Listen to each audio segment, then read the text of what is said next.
Seja bem-vindo mais uma vez ao nosso podcast Propostas de Deus e hoje, Obadias, o que esse livro está fazendo na Bíblia? É uma boa pergunta.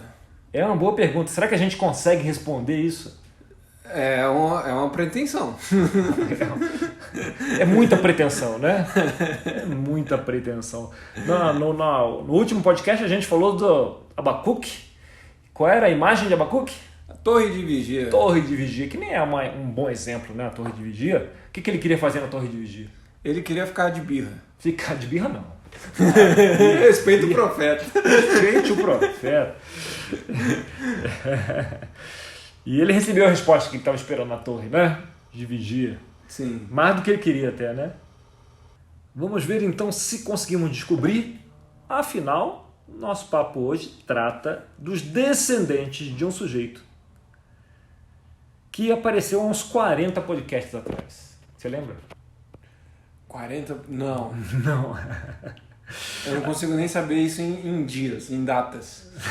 A gente falou de um cara que tinha muito chutzpah, cara que tinha sangue ali, aquela fibra nas veias, que era neto de Abraão.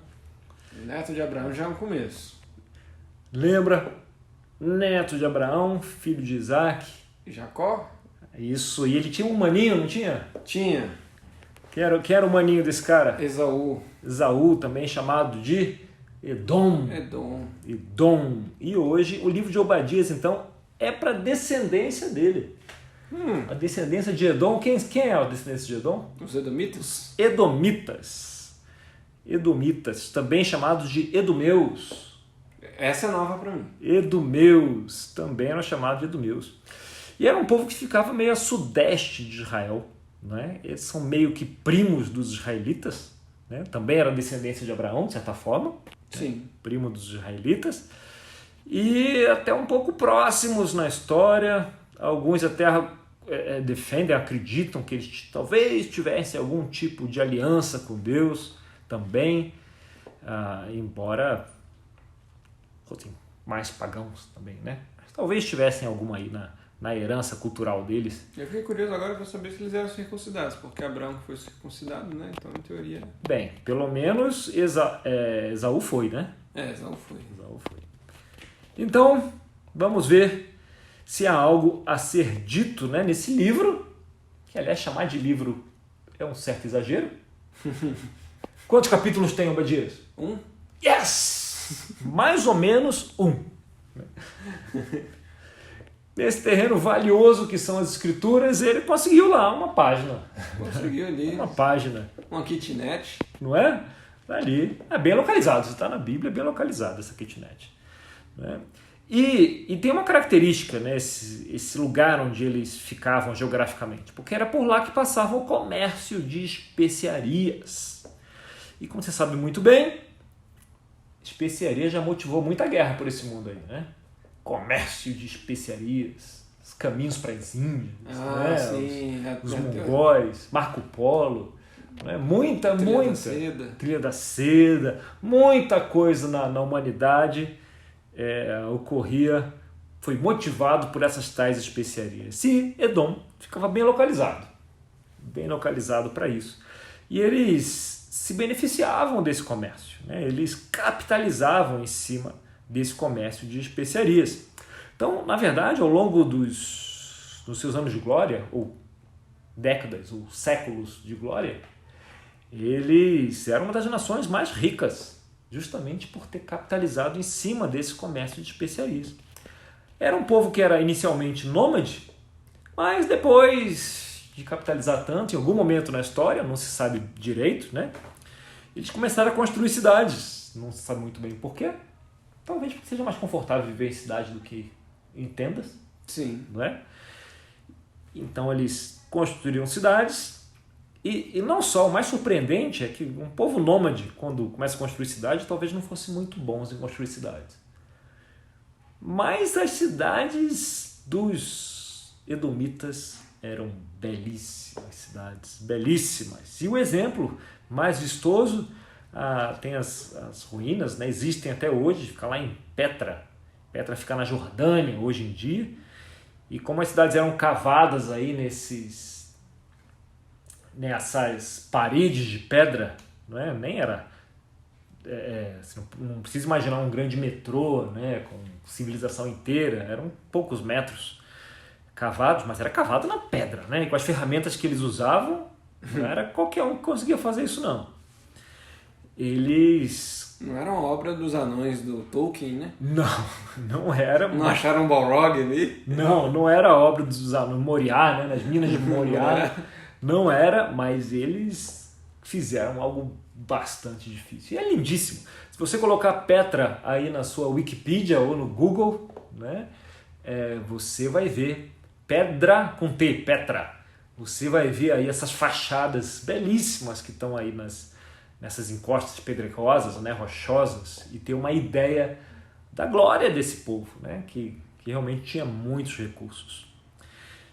De forma moderna, no livro do Indiana Jones, filme, né, do Indiana Jones, se passa aí nessa ideia, que seja nessas ruínas, né, onde ele vai procurar a arca. Aí, né? Então você vê, Dias de Glória, até Hollywood faz homenagem a isso. E um dos descendentes aí mais famosos desses caras era um tal de Herodes o Grande. Harold the Great, Herodes o Grande, descendente aí dos Edomeus, a quem Herodes era considerado também um cara muito rico. Dá para imaginar de onde via a riqueza dele. Pensa num cara rico hoje. Bill Gates. Já tá ficando velho, passado, né? O Bill Gates com o Jeff Bezos. Até porque ele, né, doou um tantão, né, do negócio dele, né? Quase metade da riqueza dele para construir as fundações. Então, realmente, não dá para você ficar mais rico quando você fica dando seu dinheiro, né? Mas, sim, tem esses outros aí, né? Jeff Bezos, estão na moda agora os bilionários russos, né? Bilionários. Não tá, na verdade, não tá tão na moda, né? Tá em baixa agora. Não é muito bom ser um bilionário russo. Voltaram pra mídia, né? Voltaram pra mídia. Agora, o Herodes era outro grau de riqueza. Porque a gente mede em, né, esses bilionários, outra empresa ficando trilionária, né? Em ações na bolsa de Nova York. Mas o tal do Herodes, a riqueza dele era medida em porcentagem do PIB mundial. Caraca. Difícil estimar isso, né? Os mais loucos, né, chegam a dizer que, sei lá, chegava perto de 30% da riqueza do mundo passava ali pelos estados de Herodes. Não sei se chega a tanto, mas que era medido em termos do PIB mundial, em porcentagem do PIB mundial, isso eu tenho bastante convicção. Caramba. Não é à toa que ele financiava as obras todas que ele financiou, né? Do Templo, de Jerusalém. Se você passa por aquela área, tem muita coisa que foi ele que construiu, muita coisa. Então, esse aí dá para ter uma ideia, né? da riqueza de Edom. Então, quando a gente pega essa carta, dá para ter uma ideia para que tipo de gente que essa carta foi escrita. Né? Não era uma tribo nômade, pobrezinha ali em volta de Israel. Então vamos lá. Obadias. É bom dos profetas menores que dá para ler tudo, né? Visão de Obadias. Assim diz o soberano, o Senhor, a respeito de Edom. Nós ouvimos uma mensagem do Senhor. Um mensageiro foi enviado às nações para dizer: levantem-se, vamos atacar Edom. Veja, eu tornarei você pequeno entre as nações. Será completamente desprezado. A arrogância do seu coração o tem enganado. Você que vive nas cavidades das rochas e constrói sua morada no alto dos montes. Você que diz a si mesmo: quem pode me derrubar? Olha a atitude dessa turma. Não é? E realmente, eles viviam nas cavidades das rochas e as cidades eram cercadas, né, por essas formações rochosas. E era difícil, eles achavam que era inexpugnável, né, a cidade deles, porque era difícil mesmo. Eles chegaram a ser um problema para Roma, porque eles conseguiam cercar, eles conseguiam fazer o cerco, mas não conseguiam levar água até as tropas de cerco. Então sem água não tem cerco que resista, né? Então, eles realmente tinham uma posição ali, né, em termos de defesa, que era muito difícil de ser conquistada, né? Então eles tinham esse orgulho, né? E a profecia fala: tornarei pequeno você pequeno entre as nações, você será desprezado. Né? A arrogância do seu coração tem enganado. Vocês que vivem nas cavidades das rochas. Consulta aí, dá uma pausa aí no seu celular, se está ouvindo aí. Consulta aí Petra na Wikipedia, para você ter uma ideia do que o profeta está falando aqui. Então vamos lá. Verso 4. Ainda que você suba tão alto como a águia e faça o seu ninho entre as estrelas, dali eu o derrubarei, declara o Senhor. Se ladrões o atacassem, saqueadores no meio da noite, como você está destruído, não roubariam apenas quanto achassem suficiente? Se os que colhem uvas chegassem a você, não deixariam para trás pelo menos alguns cachos? Entretanto, como Esaú foi saqueado, como foram pilhados os seus tesouros ocultos, empurram você para as fronteiras todos os seus aliados, enganam você e o sobrepujarão os seus melhores amigos. Aqueles que comem com você lhe armam ciladas, e Esaú não percebe nada. Olha o futuro que os aguarda. E é um futuro ruim, né? Sim. É um futuro ruim. A profecia de Obadias aqui para eles é destruição, né? Destruição completa, né? Ser saqueado, né? Serem pilhados, tesouros ocultos sendo pilhados, né? Que eles acham que está tão protegidos. Mas o que será que irritou tanto a Deus? É interessante que ele faz uma referência bem clara em relação à própria história de Esaú, né? Aqueles que comem com você lhe armam ciladas, né? Eu nem tinha percebido, é verdade. É verdade, é referência à própria história de Esaú. E Esaú não percebe nada. Não é? Talvez seja por traição, né? Que eles vão ser invadidos, né? E pilhados. Interessante. Mas o que eles fizeram que irritou tanto a Deus para trazer esse julgamento a eles? Julgamento tétrico. Triste. Desolador. Desolador. Vamos lá, verso 8. Naquele dia, declara o Senhor, destruirei os sábios de Edom e os mestres dos montes de Esaú. Então os seus guerreiros, ó Temã, ficarão apavorados e serão eliminados todos os homens dos montes de Esaú, por causa da violenta matança que você fez contra o seu irmão Jacó. Você será coberto de vergonha e eliminado para sempre. Temos uma pista aí, hein? Temos. Uma pista que é quase escrita, né? De ponta a ponta. E o que eles fizeram, então? Que é quase um parecer, na verdade. Quase um parecer, uma sentença, né? Na verdade. Eles fizeram violência contra quem? Contra Jacó. Contra Jacó. Então a imagem que você tem aqui, né, que você pode... Use sua imaginação para visualizar os caras lá vivendo com conforto, com segurança, nas suas fortalezas na rocha. E, se você lembra de Abacuque, do último papo, o que aconteceu com Judá? Foram levados pelos babilônios, né? Foram atacados, conquistados, arrasados pelos babilônios. E, embora alguns tenham ido para o exílio, outros tantos fugiram, né? Saíram correndo. E os babilônios veem o povo fugindo, eles deixam o pessoal fugir. Tá bom, pode fugir para onde você quiser. Não, eles não deixam. Não deixam, né? Eles vão atrás, né? Sim. Vão perseguir. Então a imagem aqui é esses caras, o povo de Judá fugindo dos babilônios e correndo. E ali a sudeste tem quem? Os seus irmãos edomitas. Os primos, né? Primos.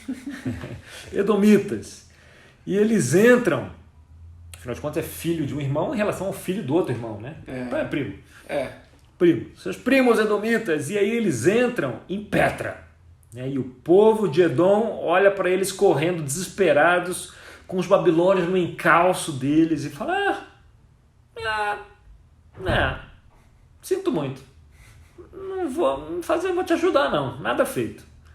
E aí eles têm que sair dali sem água, naquela região, com os babilônios nos calcanhares, né? É quase, você pode imaginar assim, como se os edomitas vissem os judeus, né, fugindo e meio que apontam: olha só, eles foram para lá, né? E aí tem a profecia, como Deus estivesse falando: caramba, até de vocês, viu? Até de vocês que não tem essa relação de acordo, né, de aliança que Jacó tem. Até de vocês eu esperava uma forma diferente de tratar as pessoas, viu? Mas olha como é que vocês estão agindo. Olha o que vocês fizeram. Vamos ver então o que eles fizeram. Verso 11. No dia em que você ficou por perto, quando estrangeiros roubaram os bens dele, e estranhos entraram por suas portas e lançaram sorte sobre Jerusalém, você fez exatamente como eles. Você não devia ter olhado com satisfação o dia da desgraça do seu irmão, nem ter se alegrado com a destruição do povo de Judá. Não devia ter falado com arrogância no dia da sua aflição. Não devia ter entrado pelas portas do meu povo no dia da sua calamidade, nem devia ter ficado alegre com o sofrimento dele no dia da sua ruína, nem ter roubado a riqueza dele no dia da sua desgraça. Não devia ter esperado nas encruzilhadas para matar os que conseguiram escapar, nem ter entregado os sobreviventes no dia da sua aflição. Caramba. Dá pra ver uma escalada aqui? Dá. Você imagina, no começo eles estão só indiferentes. Não, a gente não vai ajudar vocês não. Se vira aí. Nem parece tão ruim, mas não é ok, vai ficar indiferente quando o outro tá numa situação de sofrimento, né? Quando tem refugiados correndo para o seu país. Quando tem refugiados correndo para o seu país, exatamente, refugiados de guerra. Só que, como se não bastasse, o negócio vai piorando. Porque primeiro eles estão indiferentes, depois eles começam a curtir, a dar like nas fotos de sofrimento deles. E, já tá ruim, né? Mas depois eles passam da satisfação à alegria pelo sofrimento deles. Olha lá. E depois eles se aproveitam dos sofrimentos deles, em ter roubado a riqueza deles no dia da sua desgraça. Caramba, isso aqui já é horrível. Mas não para aí. Depois eles falam, não devia ter esperado nas encruzilhadas para matar os que conseguiam escapar, nem ter entregado os sobreviventes no dia da aflição. Quer dizer que o negócio vai piorando, piorando, piorando, até que eles agem de forma muito cruel com o povo. Com Jacó, né? Com Jacó, com o povo fugindo depois de ser conquistados, né? A atitude deles vai piorando, piorando, piorando. E aí, esse é o que eles escolhem, né? Que diz aqui no verso 15. Pois o dia do Senhor está próximo para todas as nações. Como você fez, assim lhe será feito. A maldade que você praticou recairá sobre você. Assim como vocês beberam do meu castigo no meu santo monte, também todas as nações beberão sem parar. Beberão até o fim, e serão como se nunca tivessem existido. Mas no monte Sião estarão os que escaparam. Ele será santo e a descendência de Jacó possuirá a sua herança. A descendência de Jacó será um fogo, e a de José uma chama. A descendência de Esaú será a palha. Eles a incendiarão e a consumirão. Não haverá sobreviventes da descendência de Esaú, declara o Senhor. Então, aqui você tem, como sempre acontece nos livros proféticos, você tem uma nota de esperança, né? Sim. Quer dizer, Jacó tá ruim, viu? Tá ruim, foi tudo destruído, não tem pedra sobre pedra, o templo foi arrasado, mas eu vou continuar trabalhando e haverá esperança para Jacó. Haverá esperança para eles, mas para a descendência de Esaú, não haverá esperança. E esse é o julgamento, né? Para Edom. E mais uma vez temos um profeta lembrando ao povo o que realmente importa para Deus, né? Com o que ele se importa? Com os oprimidos. As pessoas, né? As pessoas.